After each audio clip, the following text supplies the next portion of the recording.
Ok, já estamos no ar. Então, muito boa noite a todos. Antes de mais, bem-vindos a esta live que vamos ter sobre a dor.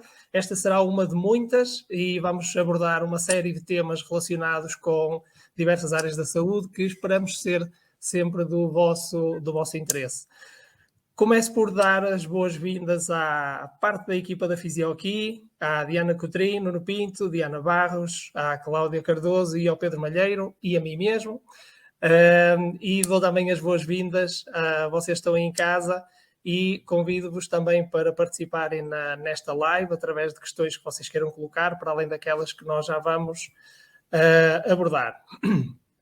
Conforme foram vendo nas nossas publicações e fomos falando pessoalmente, esta será uma live que vamos abordar sobre a dor e que não seja apenas uma curiosidade, mas sim que é algo que todo ser humano deverá saber, porque é algo transversal a todos nós. E podemos também dizer que em consulta, todos nós que estamos aqui presentes nesta live, damos a conhecer o que é o processo da dor, abordamos todo o seu conjunto, falamos com os utentes, porque conhecer este processo acaba por ser analgésico. A sua própria compreensão é uma forma de alívio da própria dor. Ter a dor em si não é o início de uma solução e que nos indica um problema. Essa dor, quando nós a temos, dá-nos apenas um caminho que nós devemos seguir. E aí, todos nós, na nossa área da fisioterapia e osteopatia, podemos ser um veículo para conseguir atingir esse caminho. Como é que vai depois acontecer, então, esta live? Nós vamos começar por abordar alguns temas simples e a primeira questão de todas que muitas pessoas nos fazem é simplesmente o que é a dor. A dor é um processo que é muito pessoal, é um processo muito nosso e que é gerado quase por um sistema de alarme. E esse sistema de alarme é despoletado sempre e sempre no cérebro. E a minha questão agora para os convidados será: esse sistema de alarme, será que se relaciona sempre com uma área em que o problema estará sempre nessa área? Eu acho que não, porque assim, em linhas gerais, o que a gente pode dizer e o que a gente costuma sempre explicar para os nossos pacientes existem vários tipos de dor, mas em linhas gerais nós dizemos que existe a dor aguda e a dor crônica. A dor aguda, que é aquela que acontece mediante um estímulo de dor, um entorse, uma queda, um trauma, portanto, há ali a presença real de um estímulo nociceptivo, de alguma coisa que está a magoar aquela pessoa por algum motivo. Portanto, é uma dor aguda que dura o tempo necessário para alertar a pessoa sobre a existência daquela lesão. Se esse processo, por algum motivo, perdurar por mais de 3 meses, a dor já passa a ter um caráter crônico. E, às vezes, a dor crônica, ela acontece mesmo quando a gente já não está mais diante de um estímulo nociceptivo. Já não há nada que justifique, entre aspas, a presença, a existência daquela dor, mas ela perdura. E ela perdura por quê? Porque ela durou tanto tempo que ocorreram alterações a nível do sistema nervoso central. Portanto, o nosso cérebro, ele deixa de ser capaz de inibir aquela sensação dolorosa e passa a ser hiperestimulado com a sensação de dor. Portanto, ele já não consegue se ver sem aquela dor. Aquela dor passa a fazer parte daquela pessoa, não é? Portanto, é dor o tempo todo, todos os dias. A pessoa muitas vezes até fala na consulta: eu já não sei o que acordar sem dor. E você pensar que ela está a viver isso há semanas, meses, anos, pronto. Dá uma ideia do impacto que isso vai ter na saúde física e também na saúde mental, não é? Porque a dor, ela tem um papel importante, é fundamental, mas ela é um sistema de alerta e ela devia durar só o tempo estritamente necessário para que se conseguisse elaborar uma resposta para resolver o problema. O problema é quando ela perdura no tempo, deixa de ser um sintoma e passa a ser ela própria a doença. Muitas vezes uma causa, certo? E principalmente é a nossa causa de consulta à dor, correto? Sim, é o que motiva as pessoas a procurarem ajuda. 90% das vezes as pessoas, quando procuram o médico, o fisioterapeuta, o osteopata, a primeira coisa que ela diz, eu tenho dor. E depois ela elabora a história da dor, e nós vamos fazendo as perguntas necessárias na nossa anamnese, na nossa avaliação, para tentar perceber como é que essa dor começou, o que está por trás disso, qual é a história que esse corpo vai contar para a gente, de como essa dor começou, de como, às vezes acontece de forma espontânea, nem sempre está associada a um trauma, os pacientes têm sempre a necessidade de associar a origem da dor a um trauma, uma lesão, muitas vezes ela não está associada, porque aconteceu de maneira, por outra via, por um outro caminho, né? E a gente, durante a avaliação, com as perguntas que vamos fazer na anamnese, na nossa entrevista ao paciente, vamos tentando buscar a origem dessa dor, que muitas vezes até pode estar no local à distância da onde é a queixa da pessoa, que ela muitas vezes chega com dores na cervical, dores no ombro, ela diz, eu já fiz 30 sessões e continuo com essa dor, então alguma coisa está errada, se calhar não está, a origem da dor não é a região, o sítio do corpo onde a pessoa sente verdadeiramente a dor, onde a dor está a manifestar-se. Por isso é preciso investigar e aprofundar um pouco mais nessa avaliação. Muito bem, então, e continuando com esse... Força, não. Por isso é que nós não tratamos de articulações, nós não tratamos um ombro, não tratamos um joelho, não tratamos umas costas, nós tratamos pessoas, né? No seu geral, não tratamos só o joelho, quando tratamos é a pessoa do todo, não há articulação isolada. Algum dos colegas vai introduzir mais alguma questão? Mais algo sobre acrescentar, Márcio, no seguimento do que o Nuno estava a dizer, que nós não tratamos um ombro, não tratamos um joelho, e isso até é interessante porque, ok, a pessoa vem ter connosco e até lhe dói um ombro, nós percebemos na história que realmente até pode ter sido um ombro, mas será que o ombro não ficou lesionado porque se calhar ela não consegue mexer-se bem e a coluna dela não tem mobilidade suficiente? Então pegamos nisso, pegamos na dor, pegamos nas faltas de mobilidade, de restrições de movimento e conseguimos englobar tudo. E isso é bastante interessante para depois a dor não voltar também. Então podemos dizer que muitas vezes a dor não está relacionada com uma causa. Ou não com a causa que a pessoa pensa que está relacionada, não é?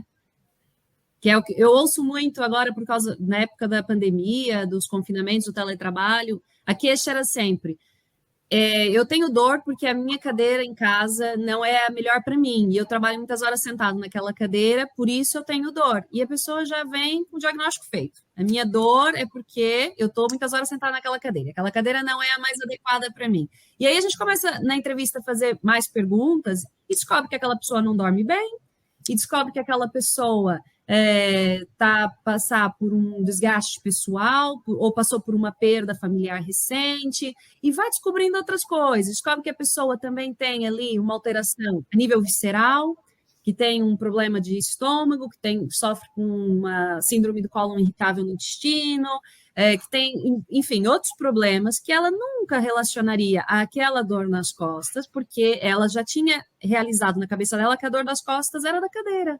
Tão simples quanto isso. Então, conforme a gente vai entrevistando, avaliando, a gente vai buscando outros dados, vamos juntando tudo na avaliação e depois explicamos para o paciente que, olha, não é só a cadeira, não é a culpa só da cadeira, tem mais coisas aqui, não é? Se você não dorme bem, o seu corpo não tem condições de recuperar, não tem como o seu sistema imunológico não tem como trabalhar na recuperação dessa dor, dessa lesão, se você não consegue dormir, se você não tem sono de qualidade, se você não está conseguindo se alimentar corretamente, se o seu estilo de vida também não está a colaborar na resolução desse problema, não há milagres nesse aspecto.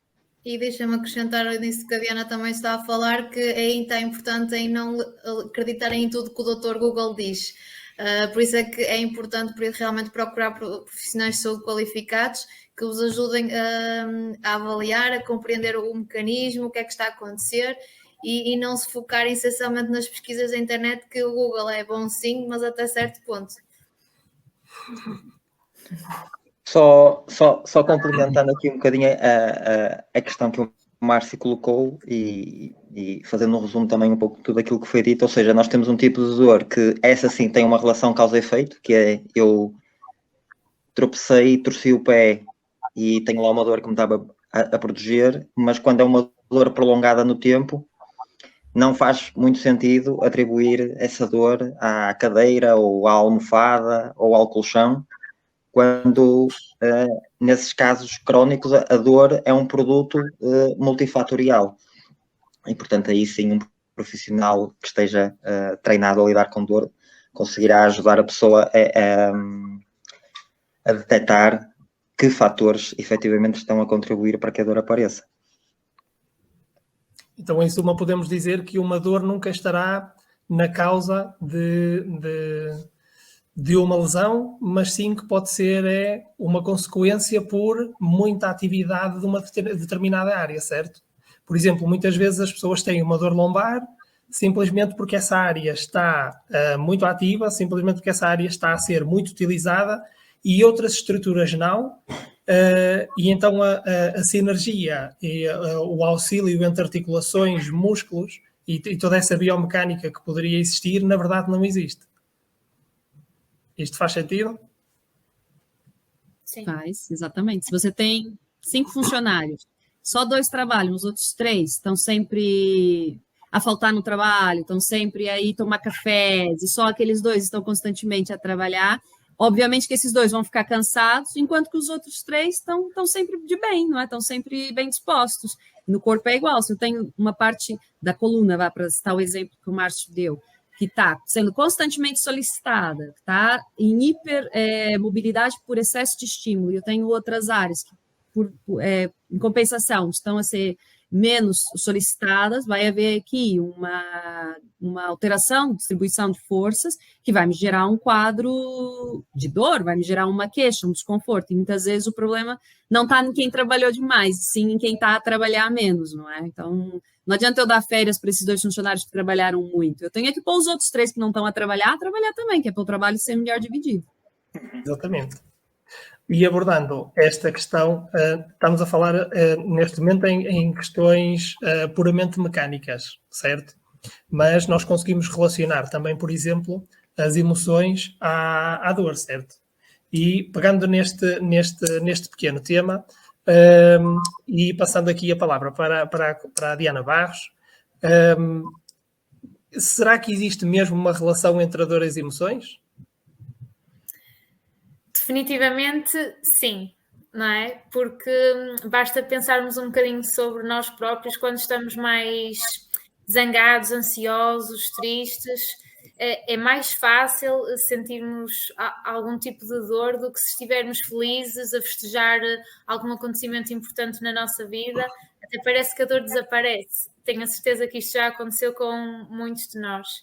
E por isso é que muitas vezes também relacionamos a depressão com esta dor crónica, esta dor que é prolongada, que nos dificulta nas minhas relações com a minha família, no meu trabalho, na minha qualidade do sono, na maneira como eu tenho o prazer ou interesse em fazer alguma coisa no meu dia-a-dia.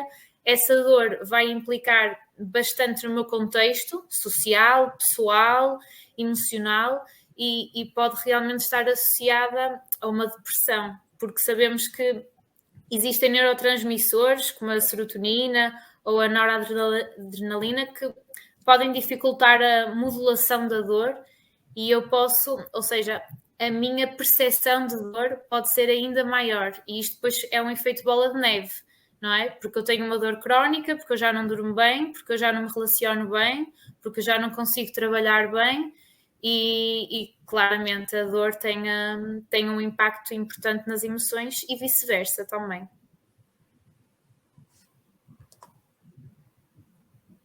Quem mais vai acrescentar algo? Uma coisa, por exemplo, fazendo a relação, nós enquanto fisioterapeutas e osteopata, também é uma das coisas que, por exemplo, a gente pode associar, por exemplo, a gente vê a nível do que a Diana falou, a nível de depressão ou de uma pessoa deprimida, por exemplo, a nível postural já vai de encontro daquilo que a Diana ainda há pouco falou, é uma pessoa que está mais cabisbaixa, mais tensa, ou seja, está com uma postura muito anteriorizada, muito contida, muito contraída, e por aí depois vai levar às alterações de alinhamento, à dor, todo o stress, à preocupação da pessoa depois de sentir-se, porque não se sente capaz de concluir a sua tarefa, e isso depois cria mais ansiedade, mais sistema nervoso, e acaba depois de ser um ciclo vicioso, onde depois, lá está, esses fatores, umas coisas vão levando às outras. É isso, e tanto eu posso ter um paciente com depressão, que só pelas alterações químicas que ele tem a nível do sistema nervoso central, está mais predisposto a percepção da dor é diferente, a cada um tem uma percepção diferente, não é? A dor é muito subjetiva e pessoal, mas um paciente com depressão vai ter um limiar de sensibilidade muito mais baixo do que uma outra pessoa. Por quê? Porque ele tem um desequilíbrio ali a nível de neurotransmissores e está muito mais suscetível a sentir dor. Portanto, é muito mais comum a gente associar, não é, a dor crônica com o paciente em depressão.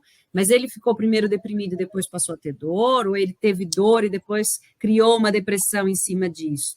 Então, pode ser uma via de mão dupla, né? Porque ele também pode sofrer de dores crônicas e, por razão disso, acabar por desenvolver uma depressão também.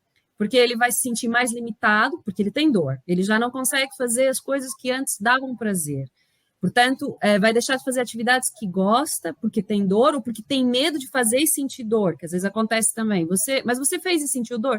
Não, eu nem fiz porque eu tenho medo. Eu nem experimentei fazer. Quer dizer, a pessoa já, ela própria se limita a não fazer. Ela mesmo se restringe a não fazer determinada atividade que até dava prazer antes para ela, porque tem medo da dor. Com isso, ela vai ficando menos ativa, vai ficando mais prostrada, pode também desenvolver aí um isolamento social, porque a autoestima também acaba por cair muito, e a depressão vai alimentar ainda mais esse quadro já de dor crônica. Por isso, é importantíssimo a intervenção de uma equipe multidisciplinar, não é só uma pessoa que vai conseguir resolver, porque ali nós temos problemas de várias ordens e é preciso, então, alertar a pessoa para aquilo, para que ela consiga começar a sair desse ciclo vicioso, porque é um ciclo maléfico mesmo, que prejudica imenso o paciente, porque ele não vê forma de sair dessa rota de colisão que ele criou, não é? Na vida dele, por conta da depressão e da dor e de tudo que isso acarreta. E quando estamos a falar na dor crónica, estamos a falar de uma dor prolongada, né? E essa dor prolongada, muitas vezes, também é sentida indiretamente pelas pessoas que estão à nossa volta, pelos cuidadores, por familiares, por cônjuges, e em grande parte das vezes, aquilo que nós vamos observando, e de certeza que todos concordam, é que é pouco compreendida. Então, o que é que muitas vezes nós ouvimos em consulta? Que o meu marido ou a minha esposa não compreende o que é que eu sinto. E isso efetivamente é verdade, porque conforme nós referimos no início, a dor é uma experiência pessoal e é intransmissível.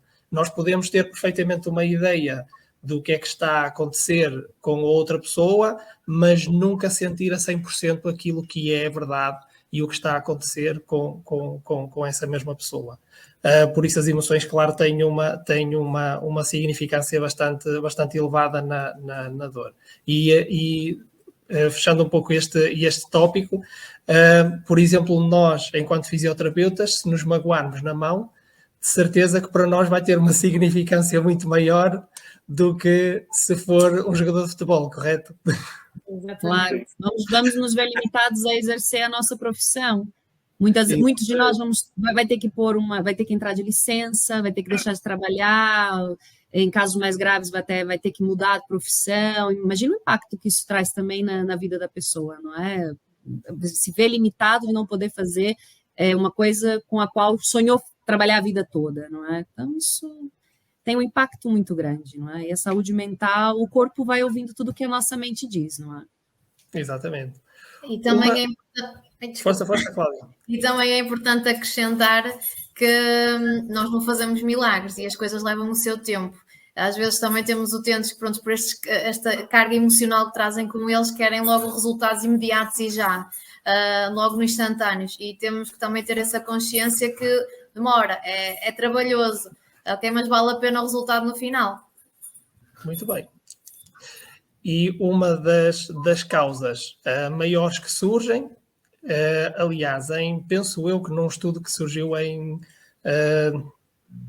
dezembro de 2018, em que se indica que 62,5% das pessoas da população portuguesa tem degeneração lombar, mas sem dor. Portanto, em imagiologia, em exames tipo raio-x, aparece alguma degeneração e, na verdade, não tem dor.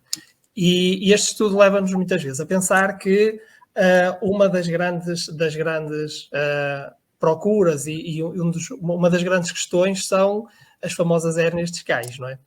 Quando nós falamos em hérnias discais, nós conseguimos falar diretamente da dor, e estou apontando aqui para o Pedro. Ora, então, esse é um dos temas que gera mais confusão, quer em profissionais, quer no público em geral, ou seja, essa relação da dor e da hérnia. Eu para isso vou tentar ser o mais sucinto possível e tal como o Márcio começou por fazer, vou deixar aqui alguns dados que são factos, são conclusões de estudos. Então, 80% dos adultos, se fizerem uma ressonância magnética, nomeadamente à coluna lombar, vão ter hérnias. Portanto, muitas dessas pessoas não têm dor, portanto pode-se depreender que ter hérnia, ou seja, um exame acusar uma hérnia, é considerado normal. Se nós pensarmos no disco, nós temos uma vértebra, outra vértebra, e no meio temos um disco intervertebral, que é onde surge a hérnia. Se nós pensarmos num disco que é uma estrutura como qualquer outra, que se vai desgastando com o tempo, tal como a nossa pele, como o nosso cabelo, e se uma pessoa de 45 anos ou de 50 anos conseguir perceber que naturalmente o seu disco, tal como a sua pele, não vai ser igual a quando tinha 18 ou 20 anos, é muito fácil daí perceber que se nós também, por outro lado, cada vez mais temos máquinas mais eficientes a detectar possíveis problemas, é perfeitamente normal que os exames acusem essas tais hérnias discais. Portanto, 80% dos adultos, se o fizer, vai encontrar. E desse universo, apenas 20% vai ter dor. E mais uma vez, desse universo, apenas 2% vão ter uma dor que seja de origem de tal hérnia. Essa dor tem um nome, que é chamada dor neuropática, e é uma dor que tem determinadas características. Eu vou citar aqui algumas. Por exemplo, a dor no membro é uma dor superior à dor que a pessoa sente na coluna. A pessoa refere sentir uma dor elétrica, que normalmente coexiste com formigueiros. Há também em alguns locais específicos perda de sensibilidade, pode ser nas mãos, nos pés, na perna. E, portanto, o diagnóstico em si da hérnia não é feito pelo exame. Portanto, a pessoa fazer um exame e esse exame acusar a hérnia não é o fim do mundo. As pessoas ficam assustadas porque já conhecem alguém que teve um diagnóstico de hérnia e teve que ser operado e eventualmente não ficou bem, mas a realidade é que, se pensarmos da forma como eu estava a falar no início, que o disco é uma estrutura como outra qualquer, que com o passar do tempo vai degenerar, ter o tal exame que diz que a pessoa tem uma hérnia não é o fim do mundo. Então, mas agora, obviamente, se a pessoa tem sintomas, sejam aqueles característicos da dor neuropática ou sejam outros sintomas, aí sim deverá procurar um profissional habilitado a lidar com dor e, como estávamos a falar no início da live, que trate a pessoa no seu todo e não apenas a hérnia. Sim, como o Pedro estava dizendo, o diagnóstico não é sentença. Às vezes o paciente tem assim algum receio e quando lê no relatório do exame, hérnia discal, ou quando o médico na consulta diz, olha, está explicado, a tua dor é da hérnia, tens aqui 3 hérnias, não poderia ser diferente, não é? pronto, ele encaixa aquilo de uma maneira do gênero, estou condenado, vou ter dor para sempre, não importa o que eu faça, ou só, a minha solução é a cirurgia, e só assim é que eu vou ficar bem, e acaba por traçar ali todo um filme na cabeça dele de que ali é o princípio do fim, não é? E cabe a nós, e sobretudo aos médicos, porque eles também são o primeiro contato, mas sempre que o paciente chegar a nós, também cabe a nós desmistificar isso na cabeça do paciente para ele não ter aquela sensação de que já nada mais vai correr bem, de que dali vai ser sempre para pior, não é? Desmistificar, tentar fazer com que ele perceba que o desgaste das articulações é normal e que na coluna nós temos muitas articulações e que elas também vão se desgastar ao longo do tempo e ensinar a ele maneiras e dar a ele ferramentas para fazer essa gestão da dor, para ter qualidade de vida, não é? Para não ficar refém desse diagnóstico e achar que a partir dali vai ser só uma sequência de problemas e de azares, não é? Muitas vezes são operados a uma hérnia e passado pouco tempo aparece outra no nível acima, no nível abaixo, que é completamente normal para acontecer. Isso também está bem documentado. E ias falar, Pedro? Sim, eu ia dizer que muitas vezes as pessoas chegam muito assustadas e há uma frase que eu normalmente peço às pessoas para dizerem para si mesmo quase como um mantra.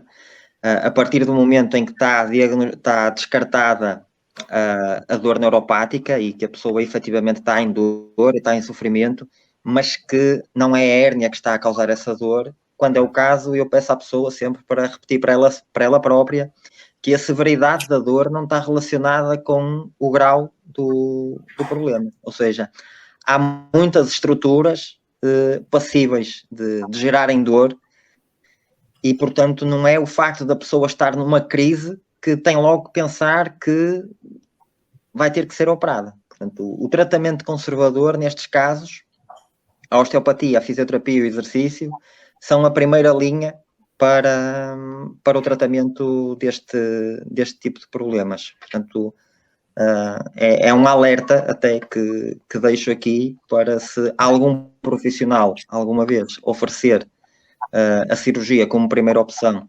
e ainda mais se essa proposta for feita apenas a olhar para um exame de imagem, peçam uma segunda opinião. Eu muitas vezes eu costumo lançar um desafio. Eu costumo, aliás, eu lanço o desafio já e eu peço às pessoas, se tiverem a oportunidade, que fazendo referência ao que a Cláudia disse, que vão ao Dr. Google e que pesquisem apenas por anatomia da região lombar. E se vão aparecer uma série de imagens em que vão perceber que existe muito, mas muito mais para além de uma hérnia. E quando nós falamos num exame e numa hérnia, é impossível saber se em alguma altura aquela sintomatologia provém toda dessa mesma região. E pegando aqui num assunto muito peculiar, que nós na nossa experiência vamos percebendo que muitas vezes as pessoas nos dizem, olha, eu quero agendar uma consulta, mas eu só estou à espera de realizar um exame e de fazer o exame, então, e depois aí eu já agendo consigo. E dirijo agora esta questão para a Cláudia Cardoso, que será que no caso das hérnias os exames são sempre necessários? Não. Podem chocar um bocadinho este tipo de resposta, mas não. Até porque dando um bocado de sequência ao que o Pedro falou, porque é que muitas vezes aparecem as protusões discais, porque é que aparecem as hérnias discais?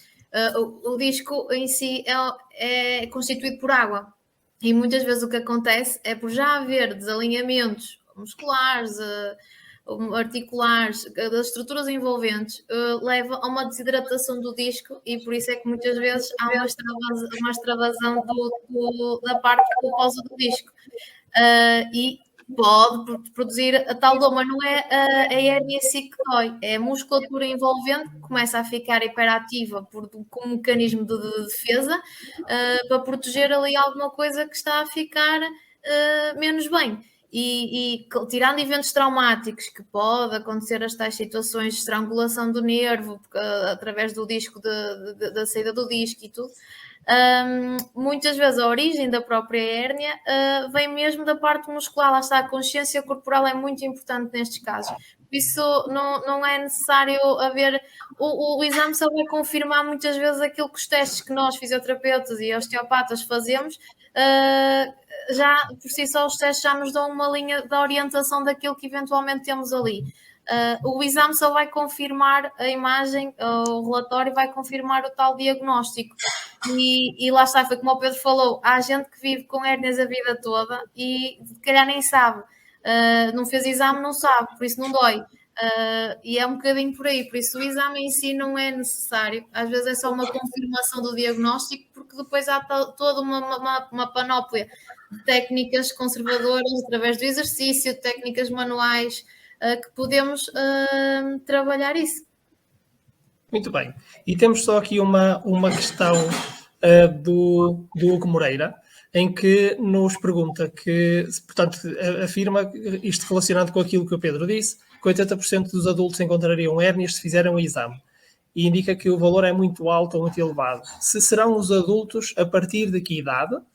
E o que diferencia uma hérnia com dor e uma hérnia sem dor? Ora, em relação à primeira pergunta, a partir de que idade? Só para o Hugo ter uma ideia, a partir dos 25 anos, o disco deixa de receber vascularização direta. Portanto, entra muito mais facilmente num processo degenerativo. Se entra num processo degenerativo, a probabilidade de ter hérnia a partir dos 25 anos é exponencial. Portanto, estamos a falar, desde logo, de muita gente e de muito cedo. Em relação ao que diferencia, e era precisamente isso que eu também ia falar agora, uma hérnia com dor e uma hérnia sem dor.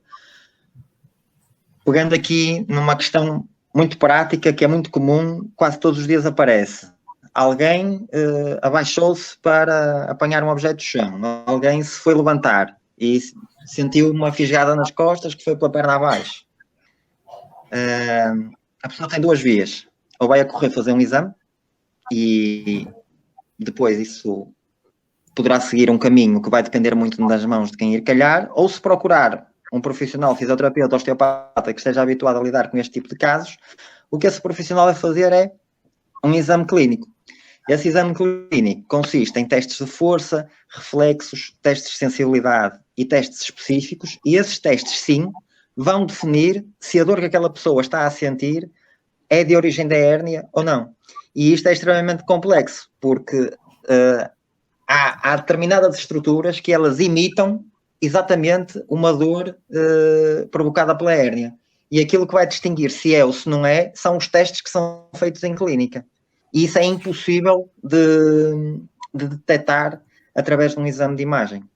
E agora as pessoas perguntam, mas então quando é que eu devo fazer um exame de imagem? A pessoa deve fazer o exame de imagem quando tudo isto falha, ou seja, quando o tratamento conservador não é suficiente para dar alívio à pessoa, aí sim a pessoa deve fazer o exame de imagem. E isso normalmente é algo que está postulado, que ao fim de 12 semanas, se não houver uma melhoria clara dos sintomas, a pessoa deve fazer o exame.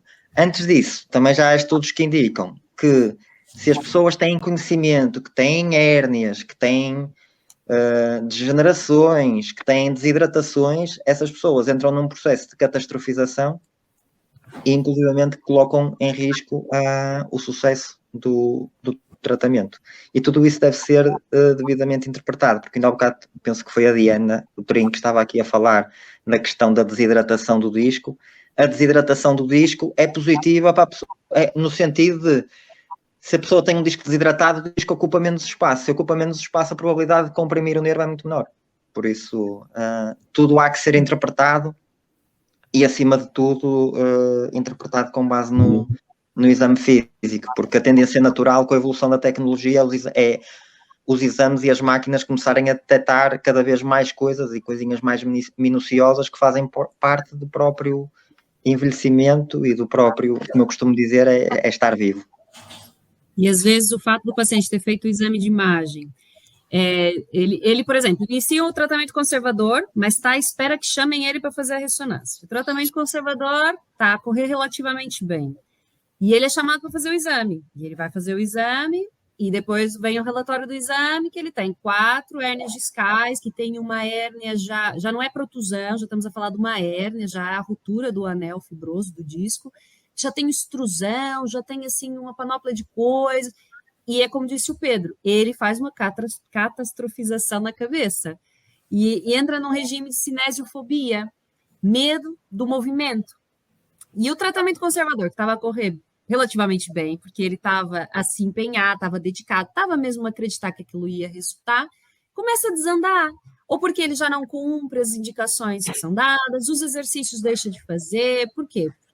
Ou porque ele entende que não pode fazer, porque vai piorar o que ele tem, ou porque o médico acaba por indicar repouso, né? Felizmente, é uma realidade que tem vindo a mudar ao longo do tempo, mas ainda encontramos casos desses, em que o paciente chega e diz, olha, eu vou parar com tudo. O médico diz para fazer repouso e tomar anti-inflamatório. Ok, fazer repouso para sempre, indefinidamente, não vai voltar a fazer mais nada, pronto. É que às vezes o paciente encara como, pronto, a partir de agora eu vou ter que limitar o máximo possível as minhas atividades diárias para viver bem, quando é, na verdade, exatamente o contrário. Quanto mais ele limita, mais sedentário ele fica, e o sedentarismo vai trazer mais dor, mais mazelas, vai agravar ainda mais o problema dele, e, de repente, aquilo que poderia ter sido corrigido com o tratamento conservador, desanda completamente, só pelo fato dele ter lido ali no relatório do exame, uma extrusão discal, oh, meu Deus, isso é muito grave, eu não posso mais, vou parar o Pilates, para dar um exemplo, quem diz Pilates diz outra coisa também. E cabe a nós, enquanto profissionais de saúde, desmistificar isso, educar o paciente no sentido dele entender o que é que se passa e o que ele pode esperar dali em diante. E um ponto que, desculpa, Diana, acho que já tinhas terminado. Sim, já tinha terminado. Um ponto que eu acho extremamente interessante é que muitos pacientes chegam, interessante, mas enfim, muitos pacientes chegam com já terem ouvido coisas do género, olha, tem muita sorte que a hérnia está aqui, porque se fosse 1 milímetro ao lado, o senhor já não andava.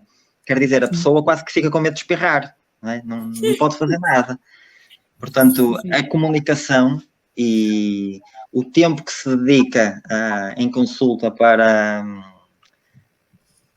explicar à pessoa o que é que ela realmente tem é muito importante, porque esse tipo de abordagem de colocar medo na pessoa, não favorecendo o movimento, muitas vezes isso é o princípio do fim. E tivemos agora aqui um comentário muito interessante de um utente nosso, o António Silva, aproveito para deixar um abraço, em que ele diz que, isto de acordo com o que a Diana estava a dizer, que parar Pilates não, nunca. Isto leva-nos a falar numa questão importante que se relaciona muito entre a dor e o exercício. A maior parte das pessoas, ou pelo menos aquilo que se via até à data de hoje, era sempre, eu tenho uma determinada dor, portanto, eu vou deixar de praticar exercício e vou ficar imobilizado. E direciono aqui esta questão para o Nuno Pinto. O exercício com a dor crónica pode ser realizado ou não pode ser realizado? Pode e deve. Primeiro, todos os benefícios já são conhecidos do exercício. A nível de força, mobilidade, flexibilidade, uma pessoa mais forte é mais apta para realizar as coisas. Depois, a nível de colesterol, diabetes, todos esses benefícios. E depois, usar o exercício, como a Diana estava a falar, como uma exposição gradual ao movimento. Não é? Mostrar à pessoa que afinal consegue fazer as coisas, que não existe perigo. Desconstruir, se calhar, um bocadinho o movimento que a pessoa sente se há perigo, é realizar e arranjar estratégias para que a pessoa consiga tornar novamente apta. Está provado, e há pouco tempo saiu um estudo que, por exemplo, e acho que falava do Pilates, por exemplo, Pilates e bicicleta estática, que apresentavam bons resultados a nível da dor lombar crónica, por exemplo. Por isso, eu só vejo benefícios em realizar exercício, seja ele qual for. Agora, é óbvio que tem que ser um exercício bem planeado, delineado, de acordo com a pessoa que está à nossa frente. Não vamos pôr uma pessoa que chega com dor crónica com uma barra cheia de pesos a realizar agachamentos logo na primeira consulta. Acho que criar uma atividade mais leve e depois qual os princípios de treino, com progressão e, como a Cláudia estava a dizer, coisas demoram tempo. Não é? Às vezes problemas de anos não se pode ser resolvido com uma semana ou num mês, coisas demoram tempo, tem que ser de forma positiva para ter resultados. Uma pessoa que nunca fez nada, chega à nossa beira com dor crónica e de repente quer logo a solução, não são bem assim, então o seu tempo. Alguém tem mais alguma coisa a acrescentar? Voltando aqui Diz, Diana. Fala tu. Eu só acho que uma coisa importante do exercício, que eu acho fascinante no exercício, é você ser capaz de dotar o paciente de ferramentas e estratégias para ele tratar dele próprio. Eu acho que o que me dá mais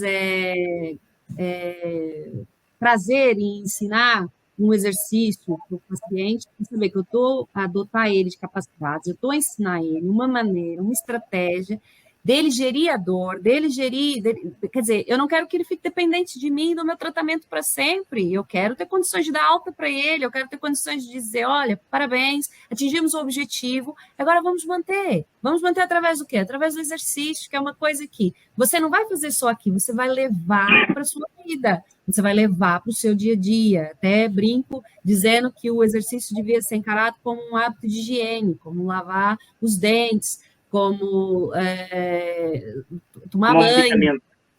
Se um dia você não toma banho, se um dia você não lava os dentes, você se sente mal. Portanto, também devia se sentir mal no dia que não fez um exercício, uma atividade física. E pensar também que o exercício não precisa ser aquela coisa extenuante que deixa a pessoa de rastos, com dor, dias e dias seguidos. Porque às vezes o paciente vem com esse medo. Exercício, meu Deus, o que é que vai ser de mim? Eu vou ficar todo dolorido. Não tem que ser assim. O exercício é um conceito muito mais amplo, né? Portanto, dá para qualquer pessoa de qualquer idade, independente do problema, precisa querer, não é? Porque a gente pode andar com a pessoa, mas não pode andar pela pessoa. A gente precisa também que ela coopere para o bem dela própria, não é? Sim. Nós também temos que fazer o nosso papel de tentar cativar a pessoa, não é? Para continuar sempre a realizar o exercício. Faz parte do nosso papel. Mas depois a parte importante, quem tem de fazer é o paciente. É um bocadinho por aí, porque se fosse tomar um medicamento, de certeza que muitas pessoas o fariam. Se o exercício fosse um comprimido. Mais fácil. Acho que ainda não inventaram isso, por isso tem de ser assim. Agora, como a Diana estava a dizer, não podemos exagerar na dose, porque muitas vezes a dose faz o dinheiro.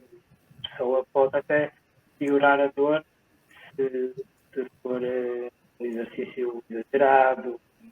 Temos que ter alguma cautela. Por isso é que tem que ser uma equipa multidisciplinar, haver uma avaliação, como o Pedro estava a dizer, neste caso uma avaliação diferente, mas tem de ser feita para as coisas estarem bem. E associando um pouco, por exemplo, a questão da imobilidade, que até há bem pouco tempo atrás se conhecia como sendo a grande solução, não é? Ou seja, existe dor, vamos ficar imóveis. E associando aquilo que a Diana Barros falou ainda há pouco, na questão das emoções, e associando aqui ainda aquilo que eu disse no início, que o conhecimento sobre a dor, sobre o processo da dor analgésico, se nós formos pensar sobre isso tudo, e se os utentes e as pessoas ouvirem bem aquilo que todos os profissionais de saúde têm a falar sobre a dor, nós vamos perceber que, embora possa existir medo, devido a uma dor altamente limitante e incapacitante que gera a sensação de frustração e entre outras. Isso muitas vezes acontece porque uma determinada estrutura ela está em sobrecarga. E estando em sobrecarga, apenas o cérebro vai despoltar esse momento de alarme. Ao despoltar o momento de alarme, vai gerar uma série de tensões estruturais, de hipertonias, portanto, de tensões musculares em que vão permitir proteger aquela zona. Ora, vamos pensar, muitas vezes se nós tivermos a subir um elevador e se na verdade percebemos que o elevador é seguro, independentemente do andar em que estejamos a subir, nós vamos sentindo que afinal estamos em segurança e esse pânico das alturas perde-se. E o mesmo acontece em relação à dor. Se nós vamos sentir que, ou melhor, o cérebro, ao sentir que o movimento pode ser executado, os sinais de alarme que despoletam, ou que o cérebro abrange para despoletar a dor, eles são mais ignorados. Ao serem ignorados, nós conseguimos gerar um pouco de movimento mais. E se nós falarmos, de acordo com tudo aquilo que disseram sobre os princípios de treino, o facto de ser seguido por um profissional de saúde que vai dar as bases e que vai permitir alcançar novamente um movimento mais natural possível, sem limitações, se nós seguirmos tudo isso e acima de tudo confiarmos nesses profissionais, nós conseguimos de certeza ter um sucesso bastante abrangente e uma qualidade de vida muito apetecível. Então, quando nós falamos na questão de eu tenho uma dor, vou tomar um anti-inflamatório, provavelmente isto vai passar. Passou, então já preciso desmarcar a minha consulta. Isto deixou de fazer sentido a partir de agora. Esperamos que sim. Esperemos que sim, que as pessoas tenham criado essa consciência, não é? E possam compreender melhor a própria dor, porque eu acho que esse é o primeiro passo. Se a pessoa compreender a dor, ela já enxerga o tratamento com outros olhos. E eu acho que falta um pouco isso, explicar o que é a dor, e não só dizer, olha, dói porque dói. Ou então, dói, o senhor já tem 50 anos, 60 anos, é claro que dói, queria o quê? Então, com 20 anos não dói, pois não. E às vezes até dói. Eu já atendi pacientes novitos, meninos ainda, não é? Um caso até recente que eu atendi essa semana, de um rapaz super novo. Portanto, a dor independe da idade, pode acontecer em qualquer fase da vida. Marco, desculpa, estavas a falar dos anti-inflamatórios. Que saiu há pouco tempo também um estudo de pessoas que realizavam uma entorse antibiotárgica, e os que tomavam anti-inflamatórios nos primeiros dias para a dor desenvolviam dor crónica ou tinham mais a potência para desenvolver dor crónica. O mais importante nestes casos, por exemplo, será iniciar o movimento o quanto antes. O que antes nós íamos ao hospital e punham um gesso, uma entorse, não é? Então, grau 3. Hoje em dia não faz sentido nenhum. E aproveitando aqui um comentário da Fátima Martins, que nos diz que o tratamento da dor tem muito a ver com a empatia e confiança criada com o paciente e o profissional de saúde. Exatamente, faz todo sentido, certo? Todo. Sem dúvida. Eu tenho que acreditar no tratamento, tenho que acreditar em quem vai me ajudar a melhorar. Muito bem, exatamente. Tem mais algo a acrescentar? Muito bem. Que todos possam dormir bem sem dor. Isso mesmo. E acho que, olha, e como nada é por acaso, ainda hoje tarde também tive uma utente que partilhou comigo que me dizia assim, ela, doutora Cláudia, eu sei que dói, mas como me disseram, me ensinaram e eu acredito nestas palavras. Quanto mais a gente seca cá em cima, que vai ficar bem, que vamos fazer por isso, que é para o nosso bem, ou seja, dar um reforço positivo cá em cima, tudo depois para a frente vai se tornar mais fácil e mais fluido. Vai demorar o seu tempo, cada pessoa tem o seu tempo e isso é importante respeitar, o que o corpo também pede e, essencialmente, começar principalmente cá em cima, mudar mentalidades. Exatamente. Muito bem, assim sendo, resta-me despedir-me dos convidados. Muito obrigado por terem estado presentes e por terem sido esclarecedores, por partilharem o vosso conhecimento e sabedoria nesta área. Vemo-nos amanhã, correto? E, entretanto, despeço-me também de todos os nossos espectadores que tenham usufruído. Alguma questão, podem sempre contactar ou através das redes sociais, e-mail. Temos todo o gosto em vos ajudar e esclarecer mais. E tal como disse, esta foi a primeira de muitas. Vamos ter temas bastante interessantes. Se tiverem alguma sugestão sobre algum tema, sintam-se à vontade para partilhar connosco e tentaremos responder às vossas questões sempre que possível. Resta-me despedir mais uma vez. Um muito obrigado e vemo-nos em breve. Obrigado a todos. Adeus, boa noite.